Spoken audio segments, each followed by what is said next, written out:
Hello friends, welcome to our channel. তোমরা সবাই কেমন আছো? আশা করছি খুব ভালো আছো, আর আমিও খুব ভালো আছি। আজকে চলে এসেছি একটা রেসিপি নিয়ে, ডিমের কাটলেট। চলো দেখা যাক আমি কি করে বানাচ্ছি। প্রথমেই আমি আলুগুলোর খোসা ছাড়িয়ে সেগুলোকে সেদ্ধ করতে বসিয়ে দিয়েছি। আলুটা দিয়ে আমি পুর বানাবো। চলো আলুটা সেদ্ধ হয়ে যাক এখন, তারপরে তোমাদের কাছে ফিরে আসছি। তো ওভেনে আমি ফার্স্টে একটা কড়াই বসিয়ে নিয়েছি, তার মধ্যে তেলের মধ্যে জিরে ফোড়ন দিয়েছি, আর এখানে কাটা পেঁয়াজ দিয়ে দিয়েছি। তো পেঁয়াজগুলো একটু ভাজা ভাজা হয়ে যাক।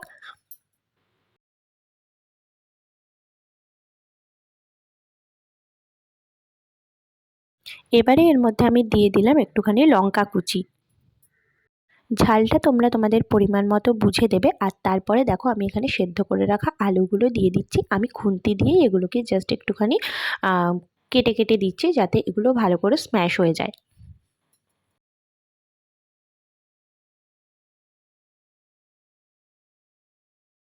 এবার এর মধ্যে আমি দিয়ে দেবো একে একে সব মশলা। হলুদ গুঁড়ো, লঙ্কা গুঁড়ো, তার মধ্যে একটু নুন দিয়ে দিলাম। এতক্ষণ আমি নুন দেইনি, নুনটাও দিয়ে দিলাম।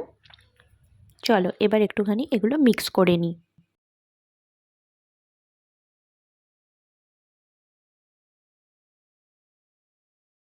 দেখতেই পাচ্ছ আলুগুলো মোটামুটি এখানে স্ম্যাশ হয়ে গেছে। এবার আমি এর মধ্যে একটু টমেটো সস দিয়ে দিলাম।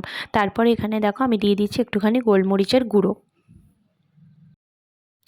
ওখানে পুরটা রেডি হতে হতে আমি এখানে দেখো একটা ডিমের অমলেট করে নিলাম। এখানে আমি 4টে ডিম দিয়ে অমলেট করেছি। তোমরা যেরকম পছন্দ সেই রকম কোয়ান্টিটির ডিম দিয়ে কিন্তু অমলেট করতে পারো, তোমাদের থিকনেস পছন্দ যেরকম সেরকম।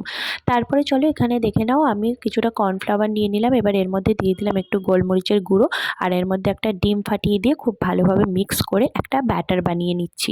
চলো ফার্স্টে আমি এখানে দেখো অমলেটটা 4 টুকরো করে কেটে নেব। তোমরা যেরকম খুশি পিস করতে পারো, মানে যতগুলো তোমাদের পিস করার দরকার সেরকম করে নিতে পারো, কিন্তু আমি 4টে পিসই করব। আর এগুলোকে কিন্তু আমি স্কোয়ার শেপের বানাবো। তোমরা ট্রায়াঙ্গেল শেপ বা রাউন্ড শেপ যেরকম ইচ্ছা বানাতে পারো। আমি একটু স্কোয়ার করার চেষ্টা করছি, যার জন্য আমি চারপাশ থেকে এই টুকরোগুলো অল্প অল্প করে কেটে নিচ্ছি। আর এই টুকরোগুলো কিন্তু আমি এই কাটলেটের ভেতরেই দিয়ে দেবো।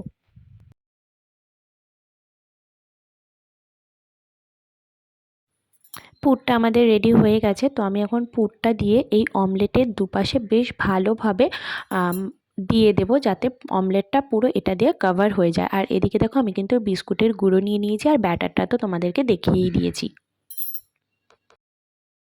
সত্যি কথা বলতে এটা আমি একদম প্রথমবার বানাচ্ছি। আমি জানি না কেমন হবে, আমি শুধু চেষ্টা করছি।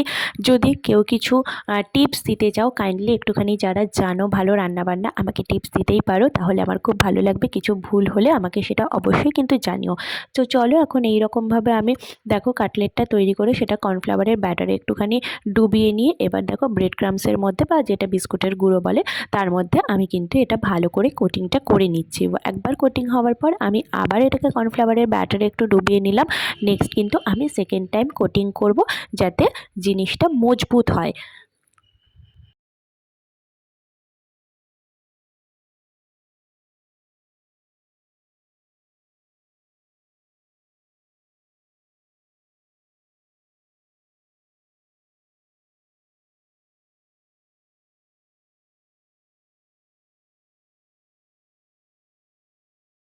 তো ফাইনালি দেখো আমার 4টে ডিমের কাটলেট কিন্তু রেডি হয়ে গেছে। এটা ঠিক স্কোয়ারও হয়নি, আবার গোলও হয়নি, শেপটা একটু অন্যরকমই হয়ে গেছে। তো চলো প্রথমবার করেছি, যা হয় তাই ভালো, খেতে ভালো হলেই হলো। এবার এগুলো ফ্রাই করার পালা। খেয়ে দেখতে হবে না কেমন হয়েছে। তো ননস্টিকের কড়াইয়ের মধ্যে তেল নিয়ে ভালো করে তেলটা গরম হতে দিলাম। এবার আস্তে করে দুটো কাটলেট কিন্তু আমি এর মধ্যে ছেড়ে দিয়েছি। খুব ভয় লাগছে, জানি না কেমন হবে, আর ঠিকঠাক মতো ভাজা হলেই হলো এবার। তো এই যে দেখো ভাজা হয়ে গেছে, আর খুব যে খারাপ হয়েছে তা কিন্তু বলা যাবে না। প্রথমবার কিন্তু মোটামুটি পরীক্ষায় পাশ করেছি বলে মনে হচ্ছে, কি বলো তোমরা? আর এদিকে দেখো সাজিয়ে গুছিয়ে একদম চায়ের সাথে নিয়ে বসে পড়েছি। সন্ধেটা কিন্তু বেশ ভালোই জমে গেল। আমি তো এবার একটু এটা টেস্ট করে নিই। আর তোমরা কিন্তু অবশ্যই সাথে থেকো, খুব তাড়াতাড়ি নতুন কোনো ভিডিও নিয়ে তোমাদের সঙ্গে দেখা করতে আসবো। সবাই সুস্থ থেকো, সাথে থেকো, একটা লাইক কমেন্ট আর শেয়ার করতে কিন্তু ভুলো না। চলো সবাইকে আজকের মতো টাটা।